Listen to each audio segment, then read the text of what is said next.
అంటే శాలిగ్రామం ఇదయ్యి వచ్చేటప్పుడు బ్యాగుల్లో మరి ఏమైందో మిస్టేక్గా ఇది ఇంతవరకు ఊడిపోయిందండి. అయితే మీకు ఇప్పుడు చూపిస్తా చూడండి, ఎంత విశిష్టతో చూడండి. ఇక్కడ సాక్షాత్ నారాయణ స్వరూపం శ్రీ మహావిష్ణవే నమః.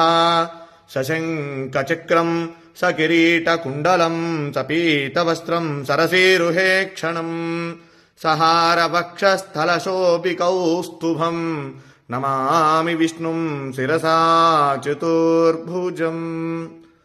మనం నమ్మం కదా చెప్తే. శాలిగ్రామం సాక్షాత్ విష్ణు స్వరూపం అనడానికి ఇది ఒక నిదర్శనం అండి. చూడండి ఇక్కడ దీంట్లో శాలిగ్రామ రూపం సాక్షాత్ శ్రీ మహావిష్ణు స్వరూపంగా ఉన్నటువంటి శాలిగ్రామం. ఇది నేను నిజంగా ఇది మీతో నేను ఈ విషయం అంతా కూడా చెప్పాలని చెప్తాను. ఎందుకంటే చాలా మంది నమ్మనటువంటి వాళ్ళు చాలా మంది అనేక రకాలుగా చెప్తూ ఉంటారు. ఇదేమిటని ఇది సాక్షాత్ రాయి చూడండి, ఇది శాలిగ్రామం దీంట్లో